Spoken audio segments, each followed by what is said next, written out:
the day my mother-in-law almost destroyed my life, and how I turned it around. There are days when my heart still aches, even though I know that phase has passed. It's as if my body remembers before my mind. Sometimes, a simple whiff of perfume or the touch of an object in the house transports me back to those days when I walked on eggshells in my own home. My name is Sylvia. I'm 35, and I recently discovered how much a person can hurt you with words spoken in a tone of love. When I married Gustavo, I thought I was entering a new, lighter, more mature phase. After losing Renato, my first husband, I learned the value of stability and complicity.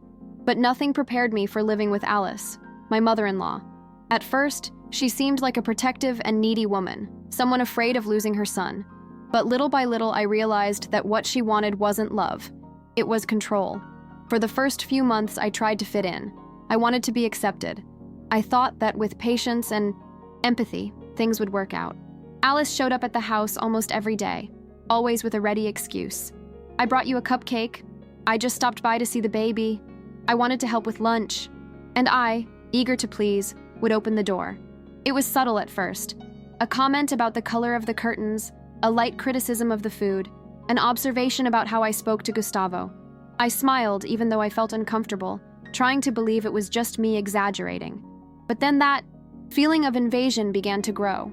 I no longer felt like I owned my own home. It was as if everything had to pass through her scrutiny.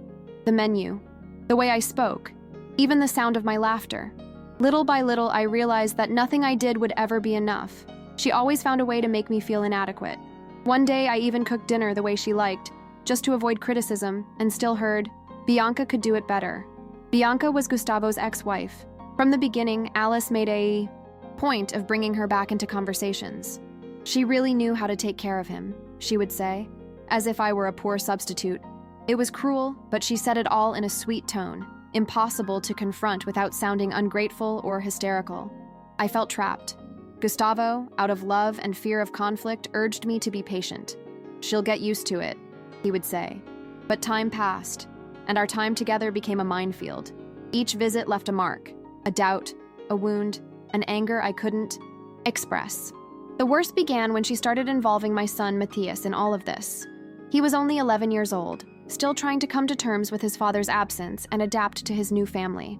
Alice said he needed more control, that I was raising him too loose, and began treating him with an authority that made me uncomfortable.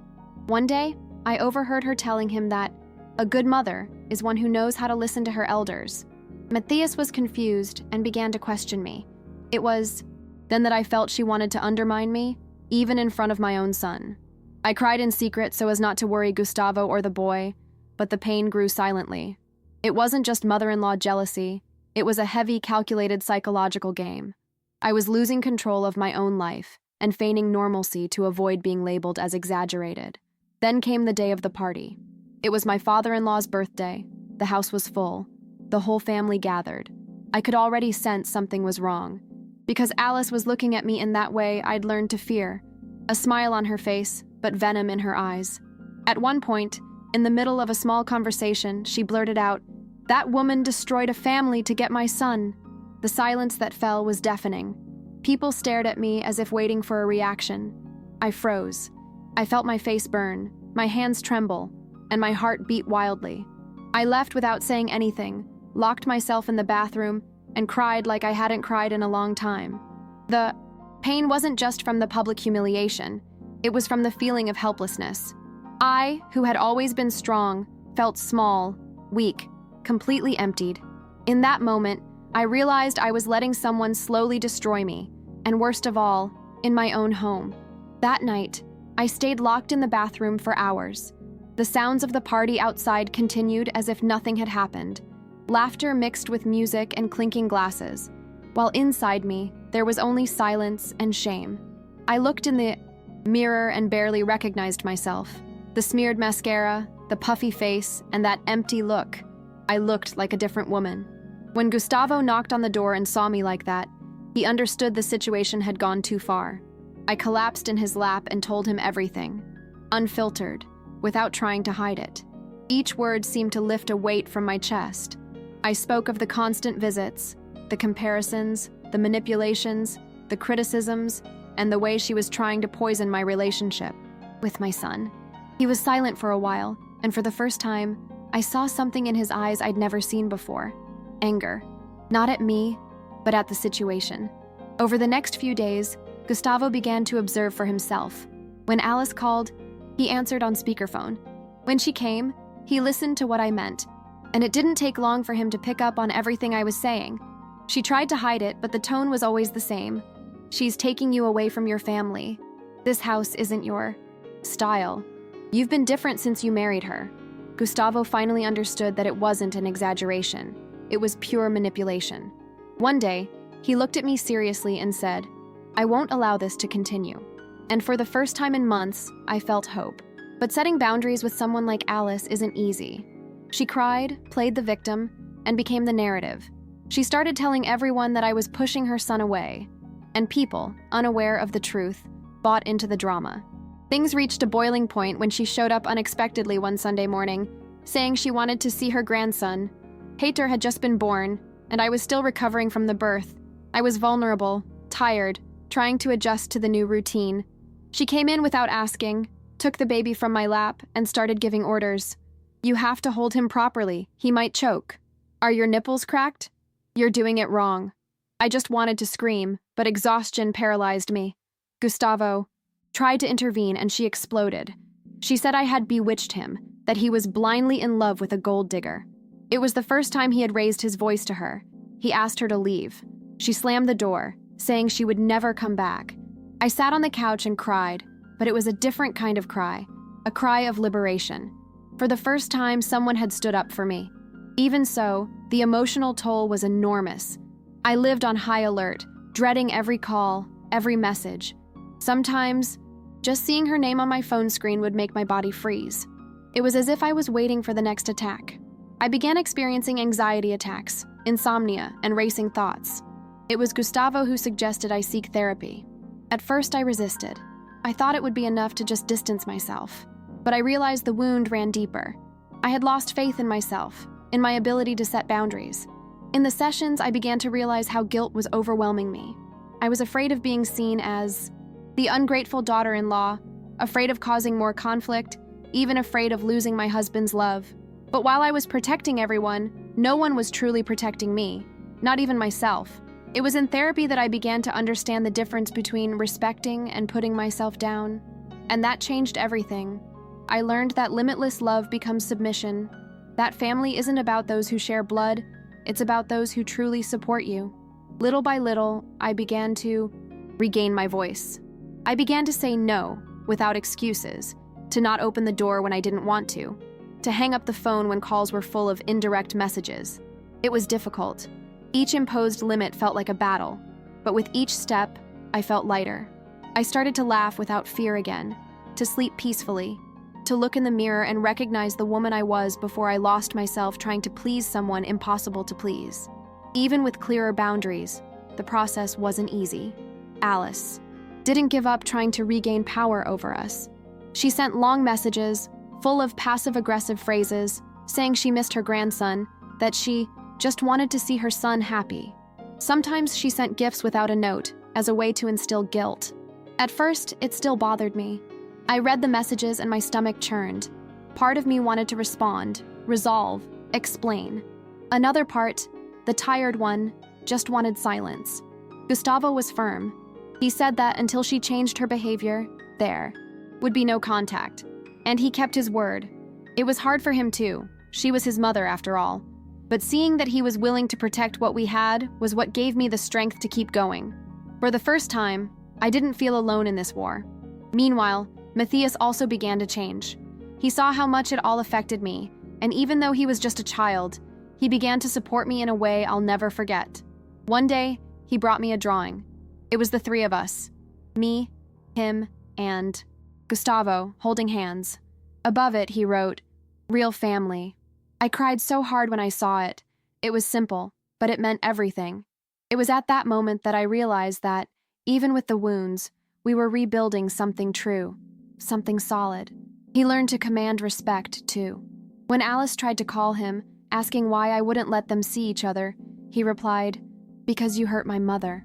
Words spoken by a child, but with enormous weight. I realized that despite all the pain, something good was being born from it. The awareness that we deserve peace, and that love doesn't have to be accompanied by humiliation. Little by little, I began to truly care for myself. I returned to things I'd neglected. I started walking again, dressing up for pleasure rather than obligation. I began to feel alive again. Heitor's birth also brought new meaning to my life. Caring for him reminded me of how strong I was. When I watched him sleep, I thought about everything I'd faced to get there. Sometimes I cried softly, but it was a cry of gratitude, no longer of pain. The house, which had previously felt like a field of tension, began to fill with laughter. Gustavo and I created little traditions of our own. Sunday morning coffee, Friday night movies, candlelit dinner after the kids were asleep. Simple things, but they made me feel safe and that I belonged. Even so, there were setbacks. One day, on impulse, I responded to a message from Alice. I thought maybe things had changed. She said she wanted to apologize. I accepted the meeting, but regretted it. Within minutes, the old pattern reappeared. She started off speaking softly, then insinuated that I alienated Gustavo from the entire family. I took a deep breath, and unlike before, I didn't cry. I stood up, looked at her, and said, "I don't owe you anything anymore. I just want peace." I left that cafe trembling, but light. It was the first time I felt like I didn't have to prove anything to anyone. Overcoming things didn't happen overnight, but in that moment, I realized I was finally in control of my own story. Time passed, and Alice eventually distanced herself for good. Not because she wanted to, but because she lost the power she once had. Gustavo and I strengthened our relationship, now based on trust and boundaries.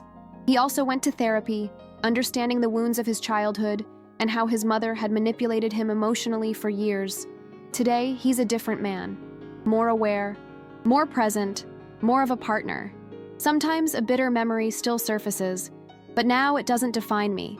It just reminds me of where I came from. And every time I think about giving up on something difficult, I remember that bathroom, the cold floor, the tears, and how I got up from there with my heart in pieces, but with the will to rebuild. I've learned to appreciate every small victory. Today, when I look at Mateus playing with Heitor, I see that I didn't let Alice's toxicity destroy our family. Every hug, every laugh in the backyard, every question about simple things is a reminder that true love requires care and protection. Before, I thought being strong meant giving in, keeping quiet, and not confronting. Now I understand that being strong means setting boundaries, even if it hurts momentarily. Every step I took to protect myself was an act of courage I never imagined I had. And even when setbacks happened, I took a deep breath and remembered that I'd faced the worst. The feeling of being able to make decisions without fear is indescribable. Life wasn't perfect again, but it became mine. What surprised me most was realizing how trauma can shape, but not define. I saw myself as a victim for so long, and deep down, I believed I would never be able to command respect. But when I looked at myself honestly, I saw the woman who withstood public humiliation, who faced cruel comparisons, who cried alone, but who never gave up on what mattered. Gustavo became my true partner, not out of obligation, but because we were together in a real struggle, building boundaries, learning to communicate without manipulation. We laughed more, touched each other more, learned to appreciate every gesture of affection without fear of others' judgment. This taught me that happiness needs to be defended. I also realized that teaching Mateus to stand up for himself was one of my most important victories. He learned to say no without guilt, to protect his feelings, to respect others without letting himself be diminished. Once he looked at me and said, "Mommy, now I know that no one can boss us around, only those we truly love." It was a simple phrase, but it resonated within me like a trophy. Everything I went through, all the tears and nights of anguish, helped him grow up knowing the value of respect and family unity. And that is priceless. I began to look at myself more carefully. Before, my choices were shaped by fear of other people's opinions. Today, they are guided by self-love. I've returned to hobbies I'd neglected. I've started writing again. I've started planning trips, little outings, moments of pleasure. Every detail of my routine is now conscious. Every decision is made with clarity. Alice has become a distant shadow. When she appears in memories, I feel only confirmation that I no longer need her approval to be happy. And when we look at Gustavo, we see that we are aligned, firm, without needing intermediaries to tell us who we are or how to win. Live. The rebuilding of my marriage was slow but profound. Gustavo and I began to talk about each situation before making decisions. He learned to recognize signs of manipulation. I learned to set boundaries without feeling guilty. Our home stopped being a minefield and became a safe space for our children and for us. I learned that peace is not the absence of conflict, but the presence of protection, honesty, and unconditional love. And most importantly, I learned that, even after so much suffering, it is possible to rise up, rebuild, and allow yourself to be happy again. Every tear shed turned into strength, every humiliation turned into experience, every fear into learning. Today, when I think about everything I've been through, I still feel butterflies in my stomach, but not from fear, from recognition. I recognize the woman who survived manipulation, criticism, and humiliation, who cried in the silence of the bathroom, who felt shame and helplessness. Every tear, every sleepless night, every moment I thought about giving up brought me here. I'm not healed from everything. I still carry scars, but they no longer define me. They remind me of my strength and the importance of protecting those I love. Gustavo, Mateus, and Heitor are my anchor, my certainty that life can be rebuilt even after chaos. I learned that boundaries are sacred, and that respecting yourself is a revolutionary act when someone tries to diminish you. Today, I can look at my mother-in-law without fear or guilt. She became a distant figure, irrelevant in our daily lives. What seemed impossible at first, living without pressure, living with freedom and love, became a reality because I decided, once and for all, that I deserved peace. And by making that decision, I inspired Gustavo to be an even greater partner, and Mateus to feel safe and protected. Even Heitor, even as a baby, feels this harmony. I believe what I've experienced can help others. Many women have kept quiet for fear of losing someone or because of guilt. I've experienced this too, but I've learned that giving in to manipulation doesn't protect love. It only destroys self-esteem. Overcoming grief isn't about destroying those who hurt us.